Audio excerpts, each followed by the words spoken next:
right, well, over in Limpopo, I told you we were totally covered. Our reporter Heidi Giokos is tracking the turnout at voting stations. She joins us now from Polokwane. Heidi, good to speak to you. Tell us what's going on in Polokwane. Yes, speaking about being completely covered, Annika, we do understand that the Department of Health has established pop-up vaccination sites to make sure that those who vote have an opportunity to get vaccinated.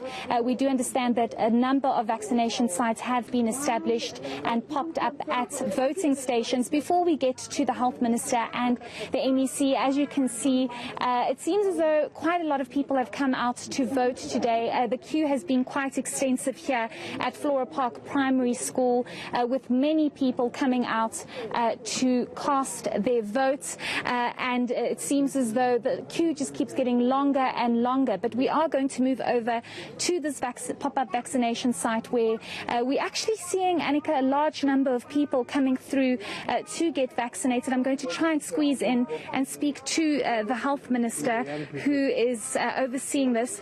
Thanks so much, Dr. Phaahla, for your time. What brings you here to the province of Limpopo at this vaccination site? Well, this is my home, so I'm here to give support to MEC and the team health here in Limpopo, in my home province.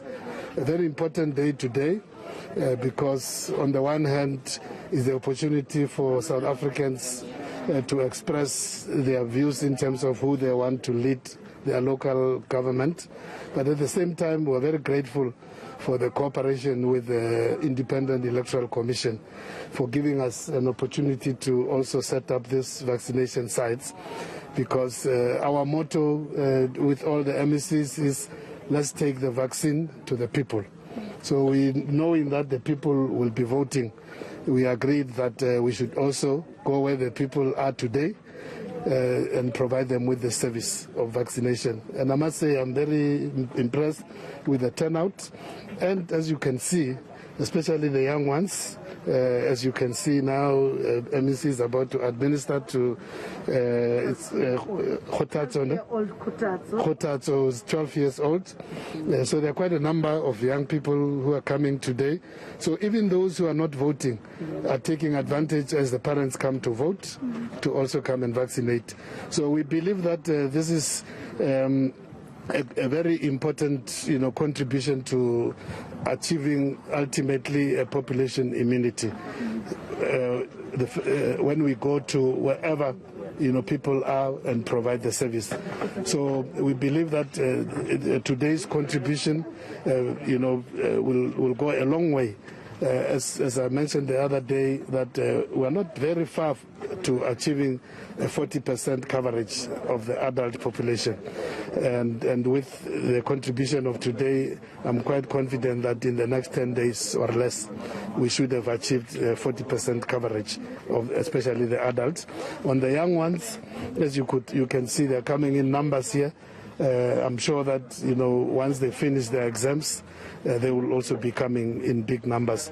So it's indeed very encouraging to see that, notwithstanding all the the messages about anti-vaccination, South Africans are coming out and defying all those negative messages, and they believe in their future.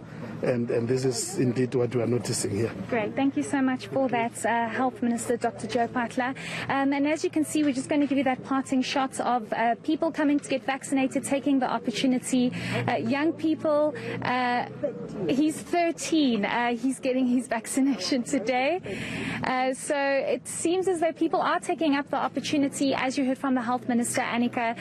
Parents that are coming to vote, bringing their children along to get vaccinated. We've also seen people who've indeed actually been voting that have also taken the opportunity to vaccinate. Of course, it's not mandatory, but the Department of Health has decided to have a 2-in-1. So if you come and get your vote, if you cast your vote, you'll also be able to get vaccinated. We're still in a pandemic. It's the first local government elections under a pandemic. So the Department of Health, of course, needs to make sure that all regulations are adhered to, but also make sure that the vaccine is taken to the people. Great initiative, Heidi. It makes perfect sense. I mean, 2 in 1, just get it done while you're at it, and you're doing the right thing for your country. I hope I'm not upsetting the anti-vaxxers, but that's my take on it. But let's go to KNYSNA now. Taps, take us to KNYSNA. There's a steady stream of voters queuing to make history in KNYSNA. Our RONALD MASINDA is there. He's on the ground, and he's going to let us know what he's seeing. RONALD, there were a few protests that flared up recently in that area. Have people decided to protest at the ballot? Well, things are calm here in Sedgefield, despite the weather not playing ball. It is quite chilly, but it hasn't done anything to deter the many voters that we are seeing queuing outside of the community hall. We are joined now by Heidi Giokos. She is one of the members of KNYSNA Independent Movement and also an employee of the KNYSNA local municipality. Heidi, thank you so much indeed for your time. Are we expecting a lot of people to vote today? Yes, we are. I think Sedgefield, definitely the community has its town at heart, and they will be voting for what's in the best interest of our beautiful community. I know I'm running as an independent because we all have such heart and spirit for our town. So yes, I'm expecting a great turnout, and so far throughout the morning the voter turnout has been so encouraging, and it's great to see it. All right, around 2,600 voters are expected here today. It's a town predominantly made up of the elderly. What do they want from government? Our town is predominantly the elderly. We also have the youth. So we have a shift for the independents on the youth side. And in terms of the elderly, basic service delivery is extremely important. And local economic development within our town is absolutely vital. Tourism is the heart's blood. It's the blood of our town. And they're voting hopefully so that we can get tourism back up and running, local economic development going, and get our town on the map. We are on the map, but we want to be that star destination of Greater KNYSNA. Right, and just lastly, 21 council positions are up for grabs, and it is one of the hotly contested municipalities in the Garden Route. What can we expect? What are the predictions out there? We have 21 seats in total, you're quite right. We have 11 wards that are being hotly contested, and we have 10 PR seats. My feeling is that with all the smaller parties, we will have a hung council like we did in 2016, and probably a coalition. We will see from there. At the end of the day, one thing I will say about all the political parties is we have one common interest, and that is that our community gets better service delivery, and our community is the heart and soul of all of us. Heidi, thank you very much indeed. Well, that's the situation from Sedgefield, but of course we will be monitoring other polling stations throughout the KNYSNA area.